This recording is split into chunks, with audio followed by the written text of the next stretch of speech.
Since 2017, a YouTuber named Phil, the creator of the channel Hike Slam, has been filming the woods in a consistent style, slow pans, quiet trails, and calm storytelling that makes viewers feel like they're walking right alongside him.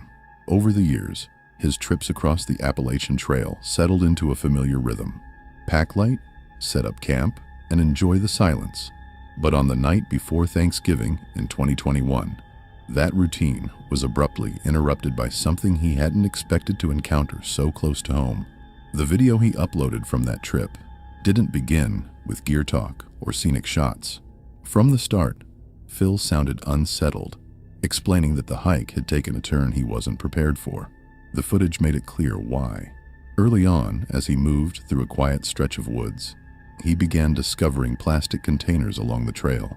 Each one had writing on it. First short phrases, then full lines that seemed entirely out of place. These weren't discarded items from campers or forgotten food wrappers. Someone had been leaving deliberate messages. A little farther along, the handwriting shifted in tone, mentioning names, dates, and ideas that were difficult to follow. The weirdness continues.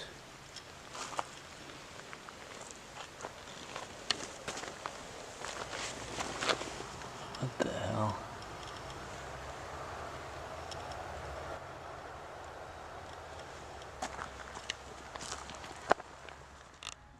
They didn't read like journal entries. Instead, they felt more like someone struggling to process thoughts that were spinning faster than the pen could follow. Moments later, Phil stumbled upon something else, a discovery he captured on camera, almost by accident. And there's a dead duck here.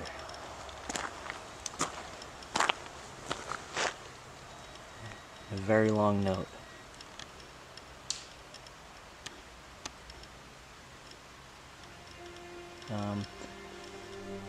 And it looks like it was just put here because it's not wet. That duck is fairly recently killed. Alright. Kind of creepy. The moment was brief, but it was enough to show that whatever was happening on that trail wasn't random. Bill continued on, hoping the strange messages were confined to that one spot. Soon, however, he noticed smoke rising from a campfire tucked just out of view, with a tarp pitched nearby. The site wasn't abandoned. Someone was staying there, and recently. That was enough for Phil to keep moving toward a shelter farther ahead, one with walls, an established site, and perhaps other hikers. Along the way, he encountered two women and their dog heading in the opposite direction. They stopped him, clearly worried, and asked if he had seen a man leaving strange writings and unsettling items along the trail. Not wanting to walk alone, they had Phil accompany them until they reached a safer area. Afterward, he retraced his route, now more aware of how quiet the woods had become. Eventually, he reached a second shelter and decided to stop for the night. The footage slows here. Phil cooking, tending the fire, trying to shake off the tension. But inside the shelter's logbook, he discovered yet another set of writings. Alright, so I'm gonna check out the shelter log here. I hang out by the fire. Almost every shelter on the Appalachian Trail has a shelter log where people write in their trail names and what's going on. They can write whatever they want in there. So it's kind of cool tradition here. So let's see what this one says. Little engine, back section. Hiking again finally. Great day on the AT. This was in August. Huh. Someone left some PBRs here, I guess. It's nice and little trail magic. Ah, some comics and writing and stuff. Alright, let's see what's happened recently. Holy crap. Wait a second. Hold on, I'm adjust the camera here. This writing looks almost exactly like the writing that was on that garbage a couple of miles from here.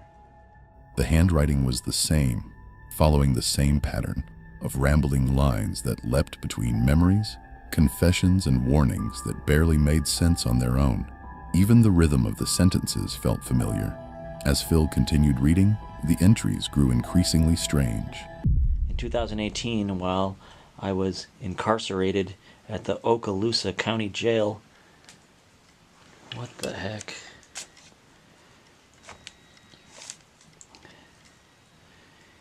In solitary confinement, I figured the following out. Refer to Isaiah 28:15 through 9. Some of the notes referenced time spent alone, while others hinted at fears or beliefs, suggesting the writer didn't feel safe or didn't want others to. Then Phil noticed the final detail, a half-filled Gatorade bottle hanging from a string inside the shelter with another handwritten message attached. What the hell is going on here? Phil set up his tent inside the shelter, hoping for a quiet night. But sometime later, he heard someone outside, not an animal, but slow, measured footsteps circling the area. When he peeked out, his camera caught a figure moving with a headlamp, passing through the beam of light before disappearing back into the darkness. Phil didn't wait to investigate further. He packed silently, stepped back onto the trail, and made the long hike to his truck in complete darkness, constantly checking behind him more times than he cared to admit. He made it home safely, but the experience lingered with him. Nearly 3 years later, in October 2024, Phil returned to the same trail to see what remained, whether the writings were still there, whether the shelter still carried the same sense of unease, or whether the person behind those messages had ever truly left the woods. You should check out Phil's channel to see what he discovered on his revisit. Whatever the explanation, that night revealed a side of the Appalachian wilderness rarely captured in hiking videos. The unnerving sense that someone had been out there long before Phil arrived, perhaps waiting to see who would find their messages next. On March 1st, 2022, two brothers from the channel Squatch TV were exploring the Appalachian woods alone at night. It didn't take long before blood-curdling screams began echoing through the silence. Rather than turning back, the brothers grew even more intrigued. Determined to discover the source of the screams, they pressed deeper into the darkness to investigate.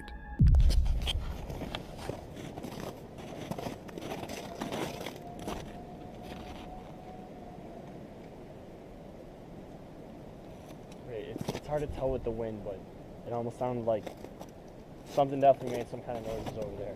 So we're gonna check it out. Occasionally snowmobilers come through here, but other than that, it's pretty remote. This is an abandoned train bridge.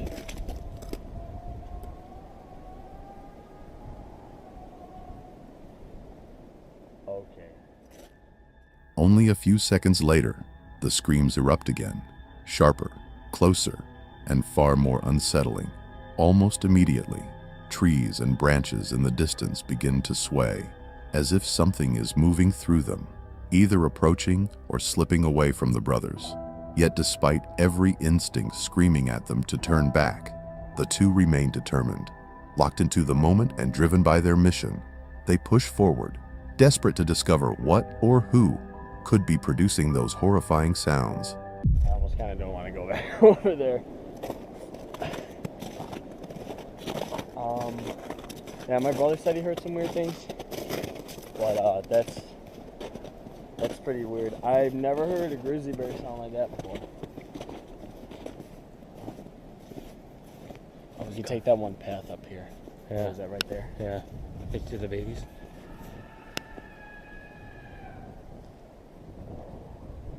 Oh, baby. Okay, I don't even want to go. I don't even want to. What the hell was that?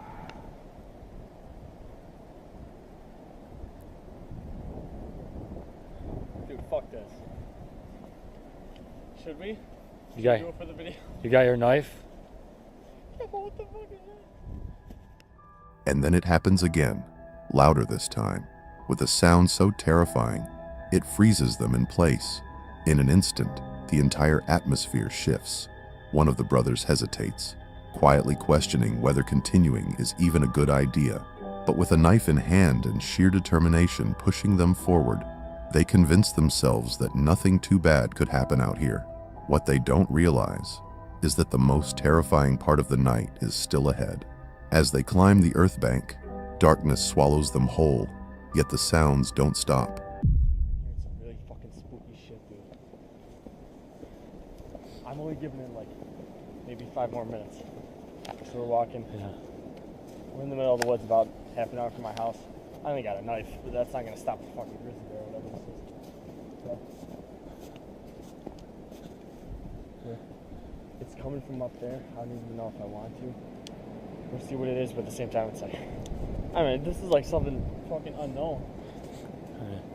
Let's be safe how long we're out here because I think there's a storm coming. It's getting real windy. Alright.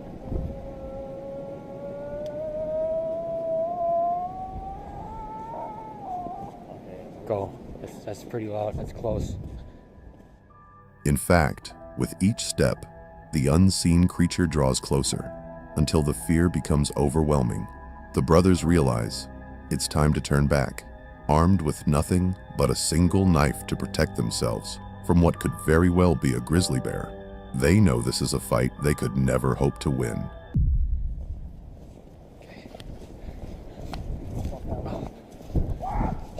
Oh, go. It's coming. Oh, crap. Wait, don't, wait. Go. Wait. Holy, I think I saw it. In an instant, the screams double in volume, erupting from what sounds like right beside them. That's all it takes. The brothers sprint for their lives, tearing through the dark woods until they finally reach their car, breathless and trembling. What makes it truly disturbing is the uncertainty. At first, the trees can be seen rustling and shaking on camera, but as they get closer, the screams begin to sound almost human. Perhaps it was 2 different creatures, or maybe the same one moving closer each time. Since they never managed to catch even a glimpse of whatever was out there, one thing is certain: this video remains a complete mystery. On April 4th, 2024, TikTok creator Dustin Frazier uploaded a truly terrifying video, filmed from a small cabin deep in the Appalachian Mountains. In the footage, Dustin is waiting for his DoorDash order, when sudden, unexpected knocks echo through the door. When he looks outside, no one is there. Stepping out to check again, the knocking continues, yet still no one stands on the porch. However, someone, or something, is there. Just beyond the glow of the porch light, across the narrow road and between the trees, a figure lurks.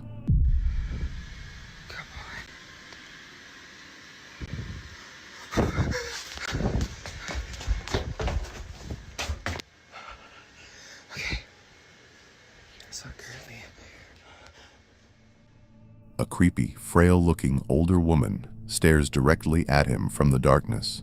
Panicked, Dustin rushes back inside and hides in the bathroom. But the nightmare isn't over. Moments later, the knocking returns, this time louder, harder, almost violent, as if whoever is outside is now trying to force their way in.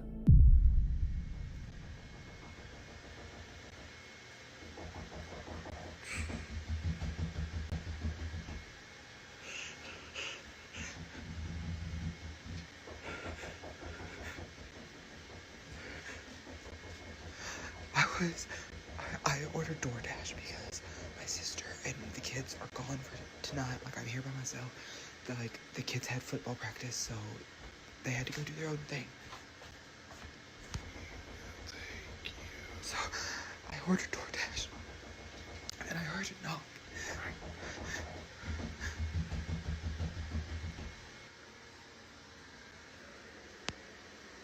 Oh my God, she's still fucking standing there.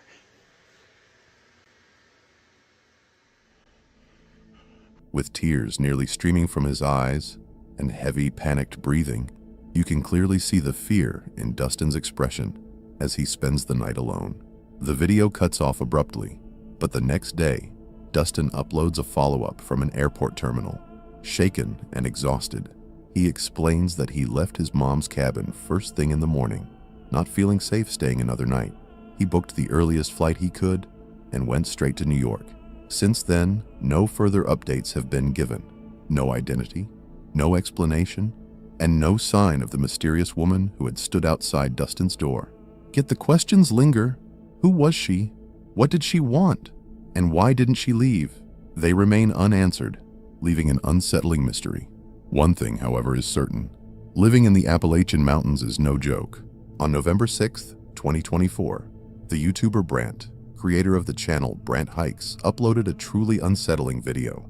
His channel primarily focuses on hiking, especially along the Appalachian Mountains, a region he knows as well as his own backyard. But on this particular trip, while hiking a stretch of the Appalachian Trail he had traversed hundreds of times before, what was meant to be a routine overnight camp quickly turned into a nightmare, unlike anything he had ever experienced. As usual, the video begins with a peaceful morning coffee in the wild, Brant's calm, smooth voice explaining the day's plan. For most of the video, nothing unusual occurs. It's just Brant hiking alone through the quiet, empty trails of the Appalachian Mountains.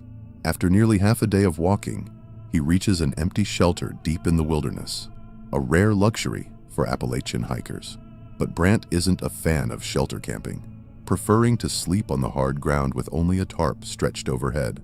So he continues. Eventually, he arrives at the Rocky Mountain campsite and, just off a small side trail, a few hundred meters from the main camp area, finds what he's looking for, a flat patch of ground tucked away from everyone else, the perfect spot to settle in for the night. However, just as he was near the newly discovered campsite, Brant saw something that made every hair on his body stand on end. Hey, talk about creepy.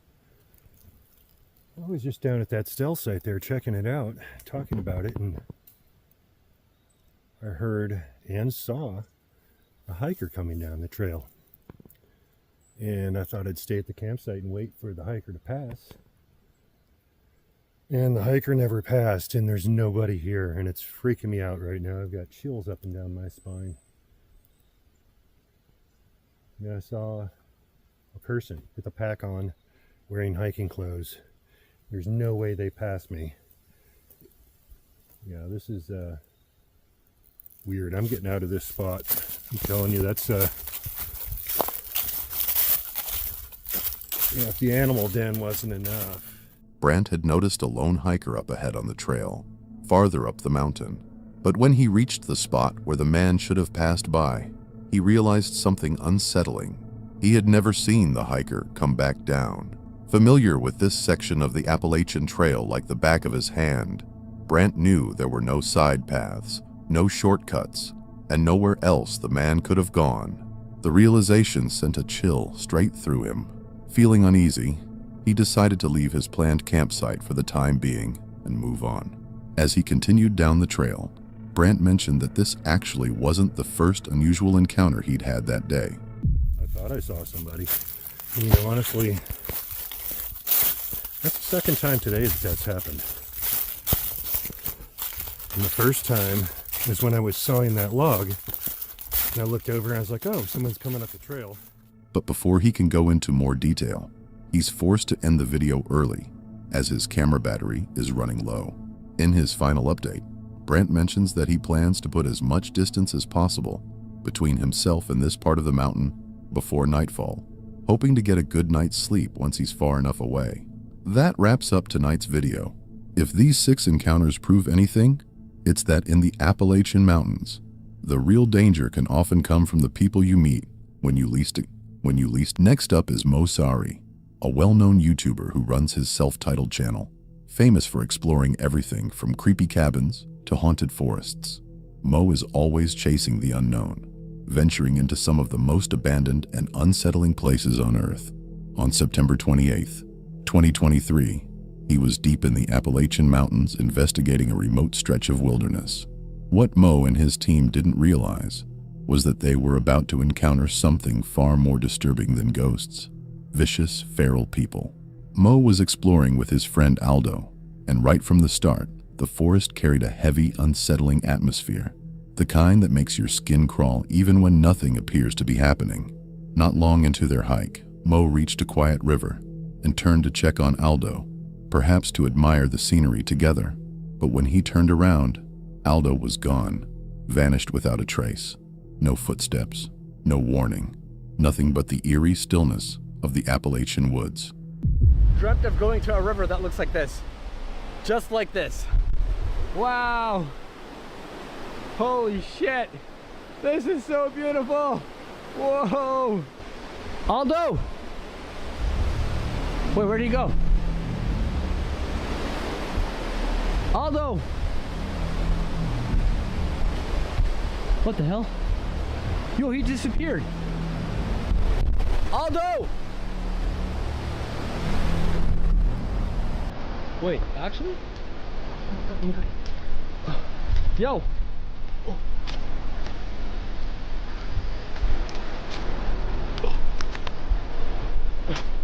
Yo! Yo! Hey! Shit, spider webs. Yo! Hey! You okay? Yo! Hey! Hey! Aldo! Yo! Hey! Wake up! Guys, I think he fucked up. Yo, Aldo, wake up! Fortunately, Aldo wasn't actually gone. Mo eventually spotted him, lying a short distance away, but that only raised more questions. Aldo was sprawled on the ground, completely motionless. Had he fallen, passed out, or had someone, or something, pushed him? After a while, Aldo finally regained consciousness, but what he told Mo was far more disturbing than anything Mo could have imagined. What happened? Did you slip and fall? No. So what happened? Something was following us. Something was following us. Yeah. I heard something. Because I was on the rocks looking at the water. I looked back and you're not here. And I'm like, what the hell? Did this guy disappear on me? I heard something, so I turned around, and then everything went black. So somebody hit you? I saw someone. Yes, I think someone hit me. Someone's here. Wait, just take it easy. Does your head hurt? Does your legs hurt? My head hurts. Your head hurts? Right here. Come feel it. There's like a bump. You feel it? Holy shit. That's a big bump. What Aldo says next sends a chill through both of them. While walking toward the river, he suddenly hears rustling in the trees behind him. Turning around, he catches a brief glimpse of a figure just before something shoves him hard to the ground. The most disturbing part is that whoever, or whatever, was out there didn't take anything, didn't speak a single word, and simply vanished back into the trees, leaving Mo and Aldo shaken and terrified.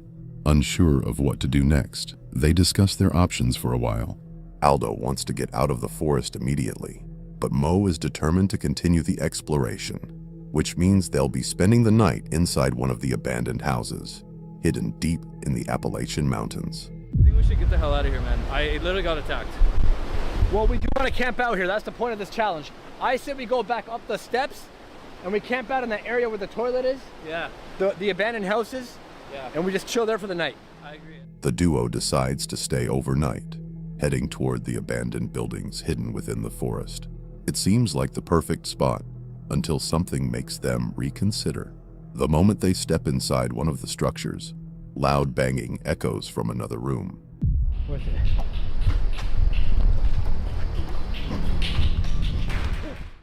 They were forced to sprint back outside as quickly as possible.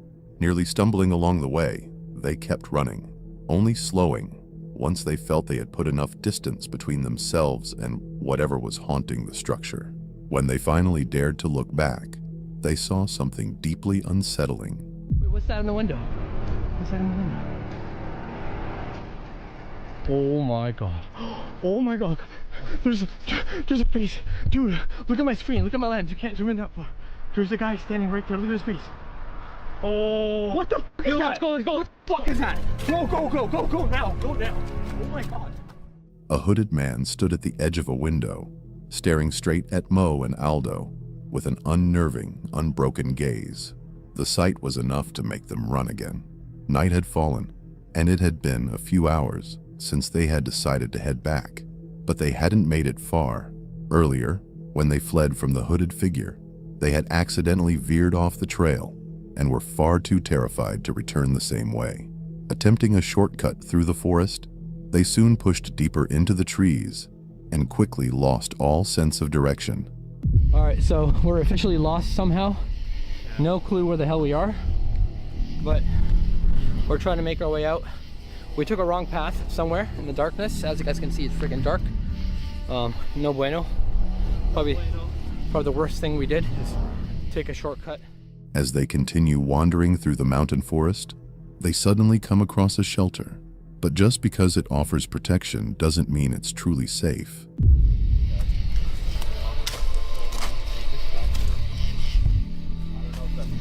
Oh, yo, shelter. Yes.